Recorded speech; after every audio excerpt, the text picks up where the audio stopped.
तर नमस्कार विद्यार्थी मित्रांनो, आजच्या व्हिडिओमध्ये आपण महिलांसाठी अतिशय महत्त्वाची भरती घेऊन आलेलो आहेत। ते ही पुणे जिल्हा परिषद अंतर्गत भरती होणार आहे अंगणवाडी सेविका व मदतनीस भरती 2026।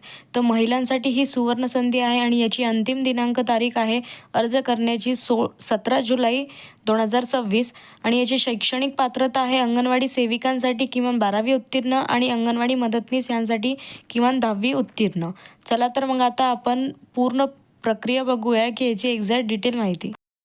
व्हिडिओ शेवटपर्यंत नक्की बघा, कारण की महिलांसाठी ही फार महत्त्वाची आणि आनंदाची बातमी आहे। तर अर्ज कसा करायचा, अर्ज कालावधी बघूयात। तर अर्ज करण्याची कालावधी ही 6 जुलै ते 17 जुलै 2026। आता हे अर्ज शेवटच्या टप्प्यात आलेले आहेत। लवकरात लवकर ज्या महिलांनी अर्ज नाही केलेला आहे त्यांनी करून घ्या आणि अर्ज हे ऑनलाईन पद्धतीने करायचे आहेत, ऑफलाईन स्वीकारले जाणार नाही।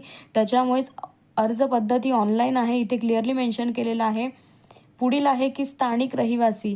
तर इतर पुणे जिल्हा सोडून इतर कोणत्याही महिला या भरतीसाठी पात्र ठरणार नाही आहेत। त्यांनी इथे सांगितलेलं आहे की स्थानिक रहिवासी म्हणजे की संबंधित महसूल गाव असणे अनिवार्य आहे, तेव्हाच त्या महिलांना या भरतीसाठी अर्ज करता येणार आहे। आता आपण शैक्षणिक पात्रता बघूयात। तर अंगणवाडी सेविका व मदतनीस यांची शैक्षणिक पात्रता काय असणे गरजेचं आहे तेव्हा त्यांना पात्र ठरवण्यात येईल। तर अंगणवाडी सेविका यांसाठी किमान तुमची 12वी उत्तीर्ण असणे गरजेचं आहे आणि अंगणवाडी मदतनीस यांसाठी किमान 10वी उत्तीर्ण असणे गरजेचं आहे। ही जर शैक्षणिक पात्रता तुम्ही असेल तरच तुम्ही या भरतीसाठी अर्ज करू शकतात, पात्र ठरू शकतात। आता आपण बघूयात की या भरतीसाठी आवश्यक कागदपत्रे कोणते लागणार आहे। तर पहिलं तर आहे आधार कार्ड। तर तुम्हाला आधार कार्ड असणे आवश्यक आहे। दुसरं आहे रहिवासी दाखला, तुम्ही मूळ कोणत्या गावाचे आहे याचा रहिवासी दाखला असणे आवश्यक आहे। 10वी व 12वी गुणपत्रिका जी की ओरिजिनल तुमच्याकडे असणे गरजेचं आहे। जन्माचा दाखला, जर तुमच्याकडे जन्माचा दाखला नसेल तर तुम्ही तुमचे 10वीचं लिव्हिंग सर्टिफिकेट म्हणजेच की TC असणे गरजेचं आहे।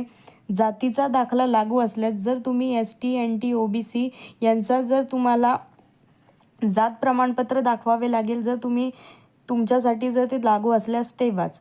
आणि विवाह प्रमाणपत्र पुढील आहे, हे महत्त्वाचे आहे। जर महिलेचं लग्न झालेलं असेल तर त्यासाठी गॅजेट लागू असल्यास त्याचे प्रमाणपत्र असणे गरजेचं आहे। आणि सर्वात शेवटची अट आहे जे की पासपोर्ट साईज फोटो व स्वाक्षरी। हे जर कागदपत्र सगळे तुमच्याकडे असेल तरच तुम्ही या भरतीचा लाभ घेऊ शकतात।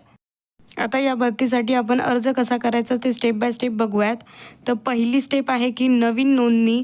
जर तुम्ही नवीन नोंदणी म्हणजे की तुमचं याच्या पहिले तुम्ही जर कुठे नोंदणी केलेली नसेल तर तुम्हाला अधिकृत पोर्टलवर जाऊन नवीन नोंदणी करायची आहे।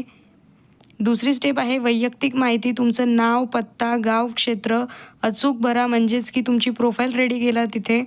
आणि तिसरी स्टेप आहे शैक्षणिक माहिती, तुम्ही कोणत्या पदासाठी अर्ज करत आहेत। जसे की जर तुम्ही मदतनीससाठी अर्ज करता तर तुम्हाला 10वीची तिथे मार्कशीट अपलोड करायची आणि जर तुम्ही सेविका म्हणजे की अंगणवाडी सेविका यासाठी अर्ज करत असेल तर तुम्हाला 12वी बोर्डची माहिती भरा आणि अपलोड करा। ओरिजिनल कागदपत्रे अपलोड करा जे की तुम्हाला PDF फॉर्मॅटमध्ये अपलोड करायचे आहे आणि नंतर तिकडचे टर्म अँड कंडिशन म्हणजे की जे काही माहिती आहे ती वाचून घ्या आणि तिथे सबमिट बटनावर क्लिक करा, म्हणजेच तुमचा अर्ज स्वीकारण्यात येईल। या भरतीसाठी तुम्हाला कुठल्याही प्रकारची फीज म्हणजे की अर्ज प्रक्रिया विनामूल्य आहे, इथे भरायची गरज नाही आहे। तर अशाच प्रकारचे आणखी व्हिडिओ बघण्यासाठी आपल्या चॅनलला लाईक, शेअर आणि सबस्क्राईब करा। नवीन असेल तर फॉलो करायला विसरू नका। धन्यवाद।